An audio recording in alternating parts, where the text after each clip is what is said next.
y tiene un rango pues, que varía según esta cosa. Entonces, digamos que Andrés lo que quería es hacer inválida la mirada desde el primer momento que entras al museo, para decir, no, mira, tienes un cuerpo entero y trabaja desde otro lugar, ¿no? Desde posiciones de deseo, bueno, esto no hace falta insistir, pero esto sí me interesa, ¿no? Cuando tuvimos la primera reunión cerrada para terminar la reforma, la fase 3 ya era, no, 4, del proyecto de acupuntura, que fue durante varios años y terminando el museo, tuvimos una reunión con la consejera de Cultura de Ayuso, ya en aquel momento, con Marta Rebra de la Cruz, que era, digamos, la idea de vamos a presentar el proyecto y vamos a articularlo ahí. Y Andrés trajo la maqueta así, que es una maqueta que me gusta especialmente, ¿no? Es una maqueta de escala doméstica pequeña, que estaba ligada con un lazo rosa, como veis, que además que cuando abrías el lazo la maqueta se caía. O sea que tenías que tenerlo sujeto como un paquete, como quien lleva pasteles a casa y tiene que llevarlo así delante de sí, ¿no? Como un farolillo. Y creo que esa precariedad identifica también mucho el proyecto, por cierto, un proyecto de entrada que jamás pudimos llevar a cabo precisamente por permisos urbanos de Móstoles en este caso, ¿no? Voy a otro lugar que también me interesa mucho, ¿no? He traído 3 cosas del K2M como para abrir boca. Hicimos un proyecto con Dora García, con esta artista de Valladolid, que es una de las artistas más internacionales españolas, que se llamaba Usos Infinitos, como veis. Y este proyecto se basaba en 2 cosas. Lo que le pedimos a Dora es, ¿puedes nombrar todos los espacios del edificio? ¿Puedes ayudarnos a dar nombres a las cosas? ¿Y puedes ayudarnos a que el museo hable? Como su director, que habla por los codos. Y entonces ella decidió hacer una cosa muy simple. Por una parte, todos los muros, es un museo con ascensores como este, ¿no? Muros de ascensor. Vosotros tenéis un mármol travertino fantástico, pero el K2M tiene unas superficies blancas, ¿no? Entonces lo que Dora decidió es que esas superficies estaban pintadas con pintura, digamos, con partículas de hierro, o sea, imantada, que podíamos, digamos, precisamente poner imanes encima y conseguir que se sujetasen carteles, ¿no? Como veis ahí, para decir todo lo que el museo quisiese decir en cada momento y poder utilizar cada piso, cada entrada en cada piso como una especie de pizarra, ¿no? Pero a la vez, Dora nombró los espacios. La planta 0 se llamó planta 0, la biblioteca se llamó biblioteca, la terraza, y me diréis, esto es una auténtica estupidez. Pero ¿qué ocurre? Que cuando tú llamas terraza, en la terraza pueden pasar 100 cosas. Puede haber un huerto, puede haber una performance, puede haber un mendigo que venía a tender la ropa con un carrito robado de la compra, en verano en Madrid, puede haber pues muchas cosas, ¿no? O un nido para murciélagos, como hicimos con una artista madrileña allí, ¿no? Con Elena Alonso. Pero a la vez, claro, bueno, lo veréis, cuando los aseos la cosa se complica y se vuelve interesante, ¿no? Los aseos se llaman aseos y el aseo adoptado es el que normalmente se indica con una silla de ruedas, ¿no? Para Dora, que esto era muy interesante, quería que los aseos fuesen sin género y creía que era tan ridículo el logo de masculino-femenino, ¿no? En la entrada del aseo como el logo de la silla de ruedas, porque es igual de reduccionista. Yo puedo tener un día lumbago y tener que sentarme en un baño en donde me pueda apoyar en una agarradera para levantarme, ¿me entendéis? Puedo tener una divergencia corporal transitoria, o puedo ser mayor o puedo ser lo que sea, no necesariamente tienes que ser una silla de ruedas, ¿no? Entonces hizo este gesto que era muy interesante y nos sirvió de mucho. ¿Por qué? Pues porque nosotros éramos un museo gratuito, el baño público de Móstoles, la calle central peatonal, donde muchos señores venían solo a ir al baño cada tarde. ¿Y esto qué ocurría? Pues que efectivamente nosotros no contábamos esos públicos porque no eran públicos del museo, venían al baño a la entrada, ¿no? Pero claro, cuando llegaban y preguntaban ¿cuál uso? Señor, son todos abiertos, esto es una pieza de un artista, usted puede... Pues claro, de repente ya tenían una experiencia que no tienen en los baños del bar de enfrente ni en su oficina, y de repente pues podían ser, digamos, personas que experimentan arte de una manera diferente, ¿no? Ya se convertían en público del museo. Y hay otra cosa bien interesante también. ¿Sabéis que las administraciones públicas españolas obligan a que los baños tengan género? Esto es nacional, y la Comunidad de Madrid lo aplica a rajatabla. Entonces, nosotros, claro, habíamos quitado el género de los baños. Y la propia Comunidad de Madrid, un interventor, vino al museo y nos dijo que teníamos que cambiarlo y teníamos que revertir el borrado del género en los baños. Le explicamos que era una obra de un artista que precisamente ese mismo año fue Dora la Bienal de Venecia, con el inadecuado. Y le dijimos, bueno, es una de las artistas más importantes de España en este momento, es una obra pública suya permanente, y cambiar el género, volver a poner el género en los baños es destruir su pieza porque va en contra de su voluntad. somos un museo y debería prevalecer el valor patrimonial que estamos produciendo. Nos demandaron. A los 3 meses, después de un informe nuestro, retiraron la denuncia la propia Comunidad de Madrid a un centro de la Comunidad de Madrid. Pero esto fue muy interesante, ¿no? Porque te indica precisamente los límites que tienen estos proyectos institucionales, o sea, los proyectos artistas sobre la institución, y cómo esa crítica institucional de la propia artista pues revierte en el poder de la propia institución sobre la propia administración. ¿Me explico? ¿No? Creo que es un espacio bastante interesante. Bien, último proyecto del K2M antes de entrar en Reina Sofía. Os enseñaba, bueno, esta es la terraza que, como veis, es más que una terraza, no es un auditorio, al aire libre. Bueno, ahí veis, ¿no?, el horizonte del Arrabal, donde Madrid está al fondo en algún lugar. Que me gusta mucho esto, ¿no?, porque es como la terraza del K2M tiene algo de tú subes públicamente, no hay ningún punto alto en Móstoles donde puedas ver Móstoles desde arriba, pero en este lugar es como Boys in the Hood, o sea, subes allí y eres dueño de tu barrio y tienes esta posibilidad de estar orgulloso de ese lugar donde vives, ¿no?, cosa que creo que es muy importante. Bueno, estas son distintas cosas que pasaban ahí arriba, más festivas, menos festivas. Este es el huerto en la terraza que lo cultivaban los propios vecinos del barrio. Ya veis, tiene mucho que ver con una cosa que os voy a contar de Reina Sofía. Pero esto es lo que más me importa, ¿no? Ese toldo precario es un toldo que permitió que por primera vez el huerto del K2M sobreviviese a los rigores del verano de Madrid, ¿no? Por primera vez, gracias a este toldo, algunas plantas sobrevivieron. Este toldo lo hicieron un grupo de mujeres que venían al museo, ocupaban su cafetería por las mañanas, los miércoles. Son 10 mujeres que venían a tejer, consumían a lo mejor, imaginaos, un café y estaban 3 horas a la mañana en el museo. Entonces, cuando yo llego como director, hay este problema de que la cafetería, que es una contrata privada, una licitación pública, vaya, pues el dueño de la cafetería está muy enfadado porque estas señoras están allí y no consumen, ¿no?, y me ocupan la cafetería.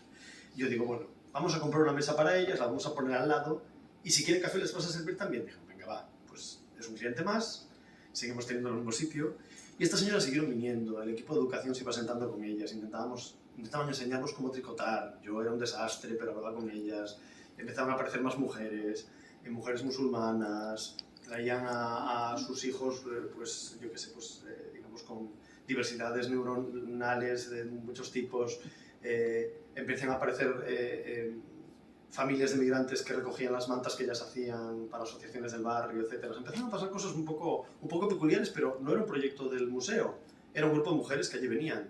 En un momento dado se establecieron como asociación y se llamaron Tejiendo Móstoles, y fue cuando nos dijeron, queremos hacer algo para el museo, para agradeceros que nos dejéis estar aquí. Y hicieron este toldo para la terraza, ¿no? Tejiendo Móstoles es su nombre, creo que estas mujeres mayores, además, que se llamen a sí mismas Tejiendo Móstoles, dicen mucho, ¿no?, porque es tejer el tejido social, no solo hacer tejido. Pero esta es su gran obra maestra, yo creo, y creo que es lo más bonito que hicimos en el K2M en todo el tiempo que estuve allí, más allá de esas exposiciones estupendas que creo que sí pudimos hacer, ¿no? Que es el primer hamacódromo público de Europa, como ellas mismas decían. ¿Qué era esto? Era hacer 120 hamacas para un parque de Móstoles, un parque, un pinar, finca Villaliana, allí en Móstoles, que, digamos, todavía cada verano el ayuntamiento saca las hamacas que custodia, las vuelve a colocar y ellas hacen más todavía y ocupan este lugar. Esto he hecho cosas, digamos, duras políticamente en el K2M, en muchos sentidos, ¿no? Pero fijaos que la única vez que tuve un problema político real y pude haber sufrido una despedida como director del Museo Público fue con este proyecto. Fijaos qué cosa tan curiosa, el proyecto más bonito y más amable del mundo. El día que estamos inaugurándolo, las mujeres habían hecho tortillas, habían traído empanadas, porque soy gallego y decían, venga, vamos a hacer empanadas, no sabían a gallego ni a nada, eran horrorosas, pero con toda la buena voluntad habían traído todo aquel material, nos lo regalaban, estábamos todos comiendo con sus familias, y el Ayuntamiento de Móstoles en aquel momento tenía el PP en la oposición y o sea, yo dependía de la Comunidad de Madrid, que era PP, y a la vez, digamos, el Parques y Jardines era, la mitad del ayuntamiento, digamos, que estaban PSOE y Podemos en aquel momento, ¿vale? Pues entonces tengo el primer problema al día antes de inaugurar, porque cuando mandamos un texto que hacen las propias tejedoras, que dice que estas mujeres quieren hacer esto para reivindicar el derecho a la pereza, que es algo que como amas de casa era lo único que nos habían podido permitir en su vida, ¿no? Tener derecho a la pereza. Y que querían un lugar para descansar, y para que la gente pudiese descansar su cuerpo, como ellas tenían cuerpos cansados de toda su vida. A mí me parecía, vamos, de caerte las lágrimas, ¿no? Pues me llama la representante del PP local, que yo conocía muy bien, Mirina Cortés, y me dice que tienen que estar en contra de este proyecto porque se reivindica la pereza, que es un pecado capital. Y yo, claro, yo me encuentro con una situación, digo, no sé cómo enfrentar esto, no sé qué contestar, francamente, pero es que a las 2 horas me llama el representante de Podemos, que quería cortar la cinta y que quería inaugurar esto, y me dice, tengo un problema gravísimo porque es que la pereza no se puede defender, porque ni siquiera Marx dejaba de ser productivista. Y no bromeo, esto es una anécdota real, pero se explica un poco cosas que estallan en las instituciones, que nunca sabes por dónde va a venir el toro y que nunca sabes que va a ser una cosa realmente ofensiva. Al final acabó siendo todo una alegría y tanto Mirina Cortés, que tengo muchísimo cariño a esta señora porque nos apoyó mucho en momentos de mucha tensión, esta representante del PP y digamos, todo el mundo se quiso adueñar del proyecto y todo el mundo estaba feliz con estas señoras que todavía siguen yendo a tejer a Móstoles, ¿no? Pero bueno, esto se explica un poco el gran tema, creo, de fondo de todo esto, que es qué le hace el arte al mundo, ¿no? O qué le puede hacer. Esto no es una obra artística, ellas no son artistas relacionales que estén haciendo una obra artística, pero es una consecuencia de procesos, digamos, de producción de cultura contemporánea que estaban ocurriendo dentro de este museo. ¿Me explico, no? A lo mejor estas ideas no hubieran salido de otro lugar, pero en esos lugares se estimula un tipo de imaginación radical que da lugar a otras cosas, ¿no? Antes de pasar a eso, os voy a poner otro vídeo para hablar de otro tipo de coreografías sociales. Introducir a Elena Sofía ahí. I would rather talk about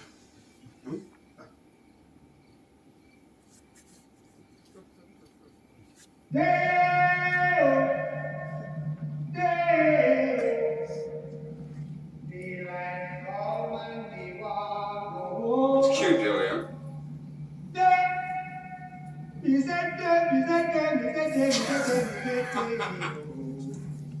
Daylight come and me want go home. Otho, are you doing Work this? all night and a drink a rum. Daylight come and me want go home. Stack banana till the morning come. Daylight come and me want go home. Come, Mr. Tallyman, tally me banana. Daylight come and me want go home.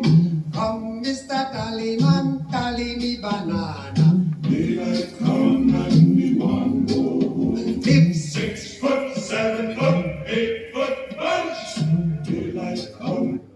Creo que todos conocéis Beetlejuice, ¿no? 6 foot, 7 foot. Todos conocéis Beetlejuice y esta escena es especialmente relevante porque no sé si veis de fondo, esta familia adinerada son coleccionistas de arte contemporáneo que tienen allí de fondo incluso una exposición de escultura al fondo del salón, ¿no?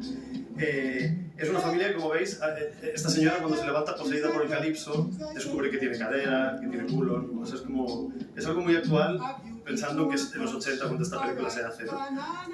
Pero lo que más me interesa es que precisamente hay un espectro de fondo en la película que es un espectro caribeño, que es un espectro de un cuerpo erróneo que seguramente sea racializado, que seguramente sea de origen africano, que está poseyendo estos cuerpos, ¿no? Creo que es muy evidente, ¿no? O sea, esos espectros todavía también poseen a los museos, sobre todo los museos históricos, como el museo del que os voy a hablar ahora, que es el que yo dirijo, ¿no? Bien, claro, como decía Isabel, todo el mundo espera que cuando hablo en público, podéis preguntarme después lo que queráis, pero que cuando hablo en público del museo voy a desvelar planes de futuro absolutamente fascinantes y os voy a contar cosas que todavía nadie sabe. Pues no va a ser así. El proyecto para los próximos 5 años del museo está en nuestra web. Abajo de todo, cuando hacéis scroll down en la primera página hay un filete negro y en ese filete negro hay una primera cosa que pone proyecto 2023-2028. Pues ese es el proyecto del museo, aunque no están evidentemente qué exposiciones vamos a hacer ni nada más, pero ahí está todo este aparato que nos hemos esforzado en hacerlo público por primera vez en el museo, o sea que perdonad que no hable exactamente de aquello, sino que os cuente también a través de 3 obras de arte, van a ser como 3 principios distintos de lo mismo, que me van a permitir contaros qué estamos haciendo con el museo, con 2 vídeos más que voy a poner por el medio. Una de las primeras cosas que me importa es que yo cuando estaba en el K2M, aquí cambié mi vocabulario, ¿no? Cuando estaba en el K2M insistía en ese porvenir, en ese futuro, y después nos pasó la pandemia por encima, ¿no? y luego empezamos a pensar, digamos, el aspecto político de dirigir una institución pública de otra manera. Y esto es muy importante, creo. Yo dejé de pensar en el momento por venir y en lo que vendrá, y empecé a pensar en cómo empiezo a reconocer futuros deseables que ya están aquí, porvenires que me gustan que ya están pasando, ¿no? Es una forma de salvaguardarse de cosas como las que están pasando ahora mismo en el mundo, casi las 24 horas, ¿no? Y eso me parece muy importante, ¿no? Esa postura política que significa traer al aquí y la ahora y reconocer en el aquí y ahora lo que ya está. Y cosas que ya existen y que efectivamente nos podemos hablar del presente de otra manera, ¿no? Entonces, obviamente, no puedo empezar, si voy a empezar 3 veces y con 3 obras de arte, no puedo hablar del Museo Reina Sofía sin empezar con el Guernica, obviamente, aunque es un gran tópico. Esta fotografía forma parte de del grupo de fotografías que hizo Dora Maar, esta mujer, artista y fotógrafa fascinante, que fotografió todas las fases de producción del Guernica en el estudio de Picasso de mayo a junio del año 37 para Calle d'Art. O sea, fue un encargo de Christian Servos, del director de Calle d'Art en aquel momento, de Cuadernos de Arte. El museo conserva 28 de estas fotografías, no todas fueron publicadas además en su momento. Este es el estilo del museo, que creo que todas conocéis, que tiene esta cubierta sobredimensionada, ¿no? Este rojo Ferrari Tecno, ¿no? del edificio. Pero me interesa esa cosa que tiene, que cuando lo ves desde aquí, pues parece un búnker, no tiene mucho sentido. Cuando veis el interior o estáis en la acera de enfrente, veis ese reflejo continuado que tiene, ¿no? Y de repente la fachada cobra sentido, ¿no? Porque tiene ese sistema de reflejos en la cubierta que se aleja de ese... Es que nunca me puedo olvidar de Fernando Castro Flórez, que todos conoceréis también, que Fernando Castro, cuando se inauguró en Reina Sofía de Nouvelle, esta ampliación, dijo que era un museo tuneado, ¿no? Y es verdad que esa cosa de coche tuneado no se puede evitar cuando se mira. Pero bueno, lo que me interesa es una forma de exterior y otra forma de exterior, ¿no? Esta es la del Hospital Antiguo de Sabatini, que como veis tiene una estatua en su fachada, esta, ¿no? De Alberto Sánchez, que sabéis que es la que estaba, digamos, es una copia de la pieza que estaba en la entrada del pabellón del 37 en París, ¿no? Donde se exhibió el Guernica. Es una reconstrucción realizada por una exposición temporal y que al final se quedó como definitiva, ¿no? Esto es interesante porque realmente esto nos indica una especie de cómo el museo es un archivo en curso, ¿no? Es una reconstrucción de una pieza, no es una pieza original, que está delante de un museo que cobija el propio Guernica, igual que el pabellón del 37. ¿Me explico, no? Hay un ejercicio de documentación in situ, tamaño monumental y urbano, pero es un ejercicio de documentación que nos está dando las claves casi iconográficas para entender dónde estamos, ¿no? Es como cuando vas a Santiago de Compostela y desde la entrada de Santiago los edificios barrocos tienen obeliscos. Tienen obeliscos como el mausoleo del Carnaso porque te están indicando que esta es la ciudad cementerio, el gigantesco mausoleo del apóstol. ¿Me entendéis lo que quiero decir? Entonces, en cierto modo, esto tiene ese mismo peso iconográfico enorme, ¿no? Pero también el archivo del museo genera otras cosas, ¿no? Antes de que yo llegue al museo hay esta polémica curiosa, ¿no? De que la gente no podía hacer fotos, pero Mick Jagger sí, etc. Entonces decidimos que la gente pueda hacer fotos en el museo y empieza una especie de archivo diferente que se alimenta cada día en las redes sociales de gente que se hace fotos con el Guernica o alrededor del Guernica o produciendo con su subjetividad aspectos del Guernica que le interesan porque es un cuadro muy grande y hay que hacer fotos de cada una de las partes, ¿no? En inciso os diré que digamos, quitamos la prohibición de hacer fotos sin hacer ningún anuncio, ninguna nota de prensa, y esto acaba en la portada del New York Times como si fuera la campaña más grande de comunicación que hace el museo. Y esto es muy interesante porque yo nunca pretendí generar un espacio democrático más diverso y que los jóvenes pudiesen hacer fotos. Es que yo me reuní con los 500 personas, que son, bueno, 600 ya, equipo del museo, y entre ellos me reuní con los vigilantes de sala, que como veis, una persona se sienta a cada lado de un cuadro de 8 metros, y ante la prohibición de fotos, lo que tenían que hacer a cada minuto era levantarse, porque, oiga, que no haga fotos, pero no haga fotos. Bueno, entonces te tienes que levantar, llegar hasta la persona que hace fotos y decirle, ¿puede dejar de hacer fotos, por favor? Y entonces, ¿qué ocurre? Que el cuadro no está vigilado. ¿Me entendéis, no? Y entonces les generaba un estrés infinito. Y me dijeron, por favor, ¿podemos permitir que la gente haga fotos?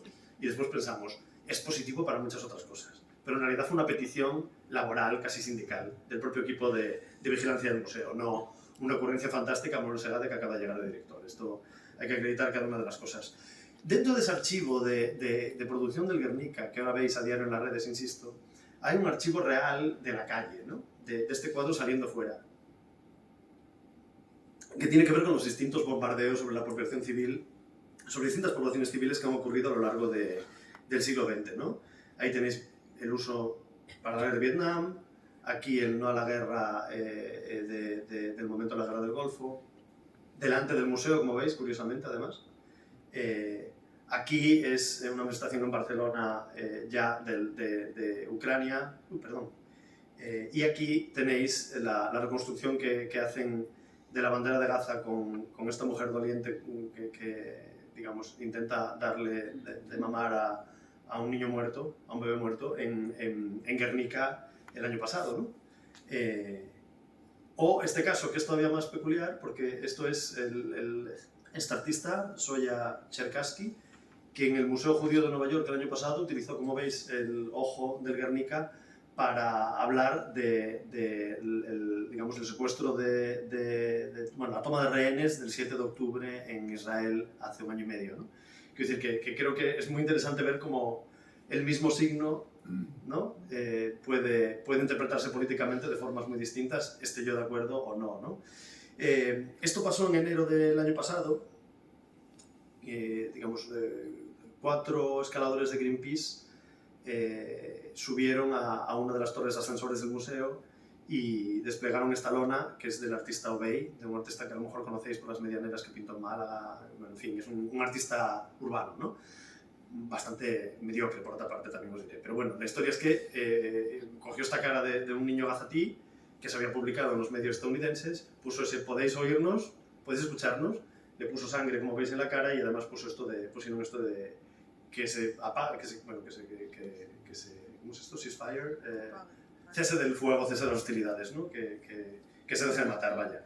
Esto fue muy curioso porque Greenpeace me llamó para intentar, yo estaba en Oslo en ese día dando una conferencia en el Moon Museum, y la gerente de Greenpeace España me llamó para decirme que Obey quería donar la pieza al museo, y que yo le expliqué que tenía que hacerlo a través del patronato. Y me dijo, pues no podemos dejar aquí. Digo, no podemos hacernos custodios de un material que no es nuestro, tiene que pasar unos procedimientos muy concretos, pero Greenpeace, en todos los comunicados de prensa que veréis de ese día y que podéis encontrar en cualquier periódico, de lo que se decía es que la pieza había entrado en nuestras colecciones porque Greenpeace la había donado, ¿no? Cosa que es falsa, y os digo, no hubiéramos aceptado una obra de Obey en cuanto a calidad artística. Pero es muy interesante lo que ocurrió, ¿no? De repente se produjo ese espacio, digamos, de violencia, patronos que tenemos, digamos, importantes, muy interesantes, que son judíos, decían ¿qué pasa aquí? Pero por otro lado el gobierno decía queremos ir a hacernos una foto con la pieza de Obey, ¿cuándo la van a sacar? Digo, pues es una cosa de Greenpeace, que es una actuación activista, no tiene nada que ver, es una actuación pagada por el museo ni que hayamos financiado. Pero de repente el espacio del museo se convierte en un lugar curioso, ¿no? O sea, siempre estamos acostumbrados ahora a esa arena en la que lo que las autoridades llaman ecoterrorismo, ¿no? Las protestas activistas contra, digamos, los efectos del cambio climático, ya sabéis que ocurren en los museos, ¿no? Esa arena está ahí. Pues en el Reina Sofía también de repente esto ocurría como una peculiar forma de agresión, ¿no? Si os traigo este primer ejemplo, es para hablar de cómo... Bueno, es que lo voy a resumir con una frase que así voy más rápido. Ray Brassier, un filósofo francés, dice algo que a mí me entusiasma, que dice, el pasado es impredecible. Y yo creo que los museos históricos es algo que nos deberíamos tatuar. ¿Me entendéis? No es impredecible el futuro, no es ese porvenir que es impredecible, sino que es el pasado, porque cada vez que lo barajamos, pues algo nuevo ocurre. Y sobre todo, seguramente, cada vez que lo meneamos, huela mal como una cosa que tienes en el fondo de la nevera. Algo sale que no querríamos que saliese y que nos despierta fuerzas que a lo mejor son incontrolables. Y una cosa que se puede actualizar eternamente y que esperemos que sea actual hasta el fin de los días, como es el Guernica, pues creo que nos explica muchísimo de qué es el nudo temporal del museo, qué significa cronopolíticamente un museo. Y esa es la primera anécdota que os lanzo como, a partir de Guernica para intentar entender qué tengo en mente para que tenga que pasar, o sea, que creo que tiene que pasar en ese museo del futuro, ¿no? Hay otra frase que a mí me encanta, que va a ser el título de una serie de intervenciones que haremos en torno a Guernica en su sala, con otros artistas, que se llama... que es una frase atribuida a Mark Twain, que me gusta mucho porque es apócrifa. Esa frase nunca la dijo Mark Twain ni está en ninguno de sus libros, ¿no? Y esa frase dice, la historia no se repite, pero rima, ¿no?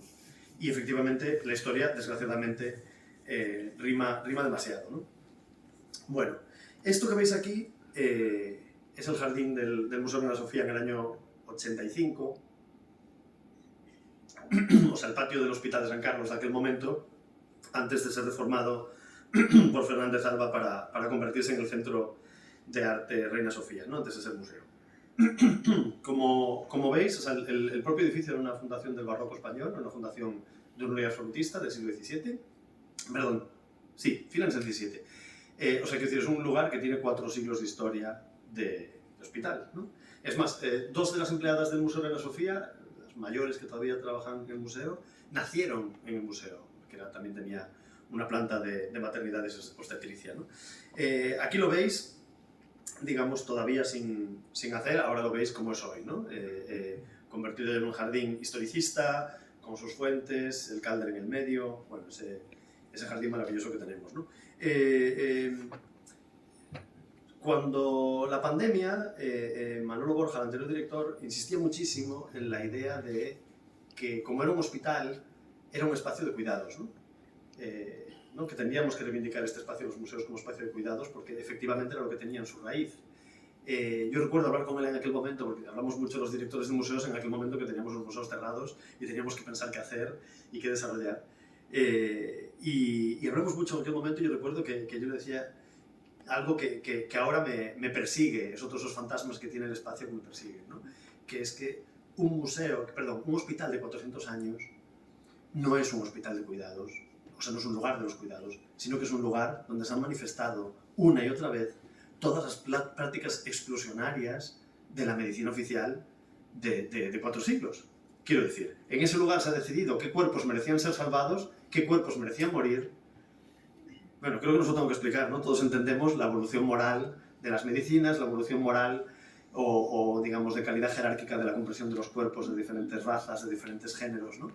En distintos momentos de la historia. Y esto es algo, digamos, que encanta o infesta o convierte en fantasmática este lugar como de casa encantada, que es un museo, casi en un hospital del dolor, literalmente, y también donde ha habido mucha muerte, ¿no?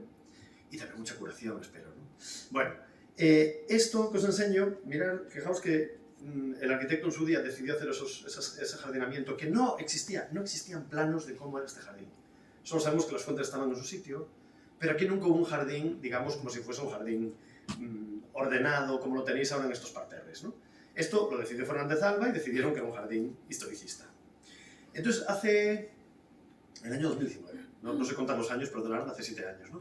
En el 2019, Alejandra Riera es una artista española, franco-española, que hizo una exposición individual en el Reina Sofía y propuso algo muy interesante. Propuso un proyecto que le llamó el Jardín de las Misturas, que significaba actuar sobre este parterre y el otro de la esquina de allí.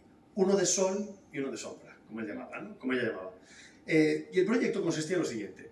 Vamos a quitar estas pequeñas rejitas que impiden que la gente pase a la parte verde y vamos a poner los bancos que están en la parte de senderos en el interior de la naturaleza para que la gente pueda disfrutar de esa naturaleza domesticada, pero naturaleza al fin y al cabo. Os recuerdo que Madrid es un secarral bastante duro, ¿no? Entonces lo que propuso es que no se plantase el jardín y se empezase a dejar que los pájaros, que el viento, que cualquier cosa de, digamos, la organización de la naturaleza fuese provocando que naciesen allí especies de plantas distintas y fuesen creando un jardín nuevo, ¿no? Pero a la vez, solicitó un equipo de voluntarios, gente del propio museo, gente del barrio de Lavapiés, un paisajista que decidió formar parte del asunto, un botánico que se animó, y todo este grupo, este colectivo, esta asamblea, va trabajando en ese jardín, respetando los caminos del deseo, ¿no? Que son estos senderos que hace la gente cuando camina por un sitio para atajar, no los que nos obliga la ordenanza de tráfico. Y efectivamente pues, empezaron a consolidar esos senderos en asamblea, pensando si tenían que hacerlo o no, utilizando materiales vegetales de residuo del propio jardín, de ese propio fragmento del jardín, y consiguiendo que sea pues, esta cosa selvática bastante maravillosa, donde además los días que el museo, por ejemplo, está cerrado al público, que son los martes, y el equipo baja a comer algo al jardín cuando hace bueno en Madrid, pues siempre están llenos esos bancos, porque son los más agradables y los más sombríos. Por otro lado, es donde la gente se sienta a leer, etc. Y hay algo muy bello que pasó, que tiene que ver con esto que os enseño ahora, que es que los propios vecinos del parque de Lavapiés, en un momento dado, en unas asociaciones del barrio, fueron a una ley antigua del 87 precisamente y descubrieron que el jardín de Reina Sofía era un parque público de Lavapiés. Quiero decir, el jardín siempre fue un lugar gratuito que se podía utilizar como tal, ¿no? Incluso cuando era hospital. Es un lugar, Lavapiés, no sé si lo conocéis o no, pero es el barrio que está detrás del museo, que no tiene parques. Apenas tiene parques, tiene uno y ya, ¿no? Entonces, para esa población, tener este parque donde van los niños, pues es muy importante. Entonces consiguieron que el museo, hace 6 años ya, permitiese que ese parque fuese utilizado públicamente. Si vosotras vais al Museo de Reina Sofía y decís en la entrada, voy al parque, os dejan entrar gratuitamente. Os tenéis que sacar una entrada de 0 euros, pero os dejan entrar en el parque, ¿no? Y esto me parece que es bastante sintomático, bastante bonito, de un proyecto que no solo el de Alejandra Riera, el que traía encima de la mesa, sino que es este proyecto un poco singular, que es Museo Situado, que os lo voy a explicar así porque es bastante mejor y más rápido también. Museo Situado nace en el 2019 a partir de una anécdota terrorífica que ocurrió en la ciudad, ¿no? Mamen Valle era un mantero, un vendedor de top manta, vamos a decir, en Sol, de 55 años, que llevaba ya muchos años como migrante en España, y que sufría esta persecución continuada de la policía, que en realidad, no sé si lo habéis visto alguna vez en Madrid, pero es como precisamente una especie de coreografía social poco deseable, un poco como la Footlight Parade que os enseñaba antes, en la que ellos corren, la policía va detrás pero lento, los mueve a otro sitio, luego pues va a perseguirlos a la otra tarde si se aburren en otro lugar, se mueven otra vez, pero realmente a veces los fichan, a veces no los fichan, a veces los... ¿no? Le tiran a uno, no sé. Bueno, pues este chico fue perseguido por la policía uno de esos días que decidieron perseguirlo más de lo habitual, y cuando estaba en su calle, en la calle del Oso, esta calle, en medio de Lavapiés, el hombre africano tuvo un ataque al corazón y se murió en la calle delante de la policía, ¿no? Después de correr durante media hora. Evidentemente esto, las asociaciones racistas de Lavapiés lo que dijeron es, en España los negros no se mueren, se los matan, y empezó una revuelta de las que yo he vivido. Por ejemplo, yo viví en París unos años y viví alguna de estas revueltas de las que estamos acostumbrados en Londres, en París, ¿no? Esas revueltas raciales muy fuertes contra crímenes racistas, pero en España yo no las había vivido nunca, al menos. Y yo vivía en Lavapiés en aquel momento y yo no pude subir a mi casa aquel día porque se estaban quemando contenedores delante. Vecinos míos negros estaban quemando contenedores delante de mi casa. Y ellos me dijeron, mejor que hoy no duermas aquí si puedes. Y efectivamente estuvimos como 4 días sin ley, porque Manuela Carmena decidió que además la policía tenía que retirarse del lugar para no calentar el ambiente. Y entonces pues fue un momento bien peculiar que el Museo de Reina Sofía también vivió. Y Ana Longoni, que era la jefa de programas públicos del museo en aquel momento, una historiadora argentina muy buena, la verdad, pues Ana decidió, leñe, el museo no puede dejar de mirar hacia atrás y solo mirar hacia el Paseo del Prado y hacia el Prado, precisamente. Tenemos que empezar a mirar al barrio que tenemos pegado al museo. Entonces empezó a invitar a las asociaciones del barrio, a las asociaciones de vecinos, a los activistas, que tradicionalmente es un lugar de activistas, Lavapiés, en Madrid, activistas también, porque hay muchos artistas que se dedican a trabajar en política lo mismo. Y yo qué sé, imaginaros, es como el colectivo de mujeres de Bangladesh, el colectivo de, que se llama Valiente Bangla, por cierto, el colectivo de la Unión de Mujeres Trabajadoras Domésticas, que son trabajadoras ilegales en casas, limpiando casas que muchas viven en el barrio y casi todas son migrantes, que tienen problemas de salud, que evidentemente están reivindicando, pues porque se agachan mucho durante el año, y que evidentemente no tienen seguridad social que les cubra todos los problemas que tienen. Es decir, tienen seguridad social, tienen acceso a eso, pero no tienen acceso a tener un accidente laboral, ¿me entendéis? ¿No? Cada vez que tienen un problema. Entonces, bueno, pues todas estas asociaciones y grupos formaron con el museo, ese museo situado, que parece un proyecto de Reina Sofía, pero que no lo es, porque en realidad simplemente es una asamblea donde el museo es un elemento más, ¿no? Y evidentemente se hizo un homenaje a este señor fallecido delante de la policía, ¿no? Como veis aquí, esto es muy interesante, porque la única visibilidad del museo situado al año es un momento en el que se hace un picnic en este jardín, ¿no? El picnic, bueno, aquí está en Valiente Bangla bailando, las familias hacen comida, igual que pasaba un poco con las tejedoras de Móstoles que os decía y sus hamacas. A mí me encanta que de repente todo este colectivo migrante sea una representación delante del Calder y delante de todo este auto europeo que tenemos en ese jardín, ¿no? Mirós, etc. Veis que, por ejemplo, cada año reivindican, hacen una fiesta, pero que es una fiesta política también. Ahí veis sanidad pública universal, ¿no? Pues precisamente en ese momento en que un gobierno decidió que la sanidad ya no era universal ni pública en España, ¿no? Incluso, fijaos, es bastante divertido, en un momento dado deciden crear con Todo por la Praxis, con un grupo de artistas, una cosa que ellos llaman el cacharro, que es este tenderete, que es un tenderete que nosotros custodiamos en el museo como mobiliario del museo, fabricado por el museo, que utilizamos en las exposiciones, que utilizamos a veces para las cosas de educación que hacemos por el museo, pero que también ellos pueden solicitar para hacer manifestaciones. Y entonces pueden ir a protestar por la matanza de Melilla delante del Congreso con este aparato de Reina Sofía que ellos revisten y desvisten con temas políticos y lemas que quieren cuando necesitan, pero también pues un día nos lo pidieron para llevar bebidas al retiro para un picnic que querían hacer allí. Pues bueno, usos del barrio y usos del museo, ¿no? Esto es uno de los ejemplos en los que esto estuvo en exposición en los últimos años. Bueno, ¿por qué os traigo esto? Porque ese agujerar el museo y ese traer museo de fuera, o sea, traer el afuera adentro, que ya ocurría con lo de Obey en la fachada, que Greenpeace lo provoca, que el Guernica lleva saliendo 40 años a la calle porque sí, no con la voluntad del museo, sino porque sí, lo teníamos que trasladar de alguna manera al ambiente interior del museo, ¿no? No concibo un museo donde el interior no tenga también esa permeabilidad y no se entienda de otra manera. Yo cuando me presento al concurso, este es el esquema laboral que recibo, ¿no? Un esquema piramidal, donde como veis hay dos espinas, la gerencia, o sea, todo lo que tiene que ver con la administración, y otra que tiene que ver con lo artístico, ¿no?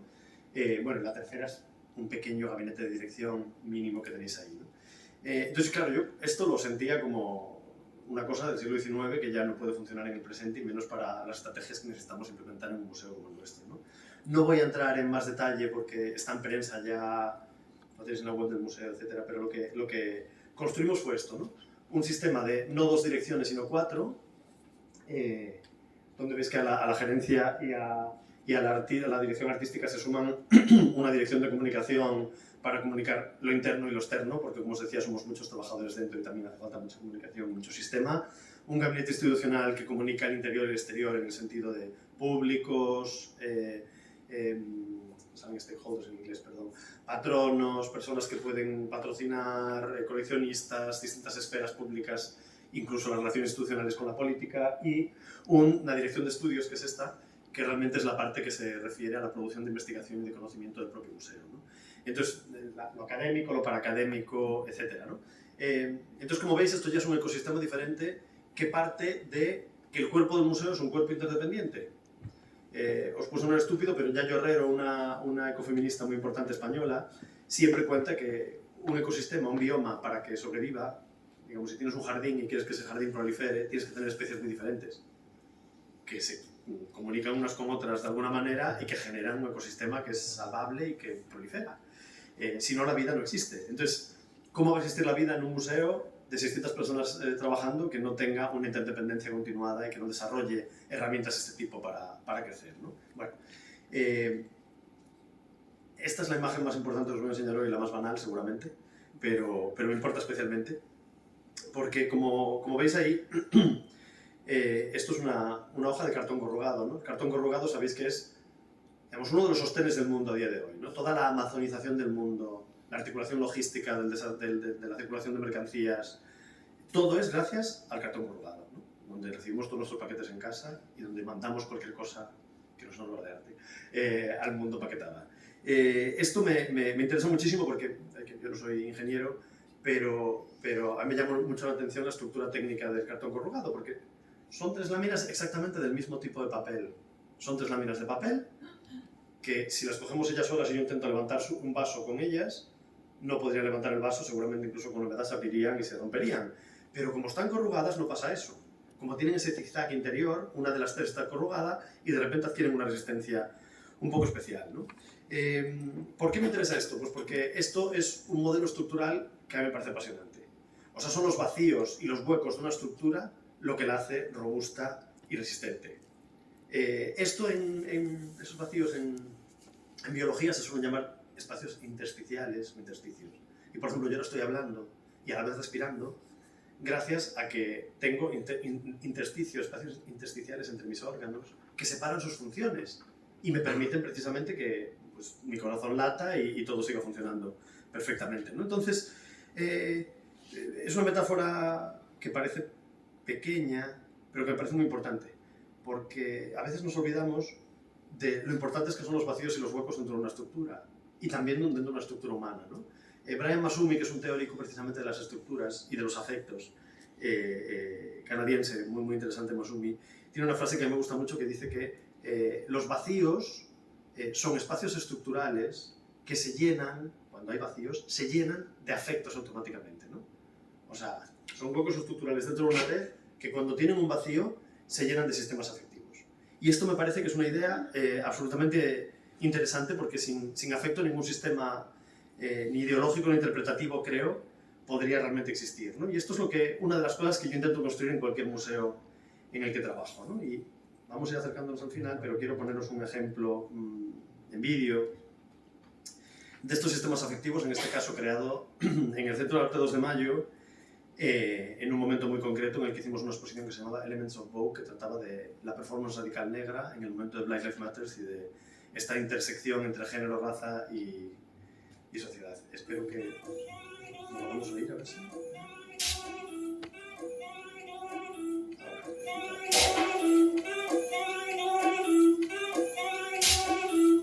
Pump the beat, the beat, the beat, the beat, the beat.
Esto fue un ball que ocurrió con respecto a esa exposición en un baile una sesión de bowling, un concurso realmente, una competición que ocurrió en el año 2018 en el K2M,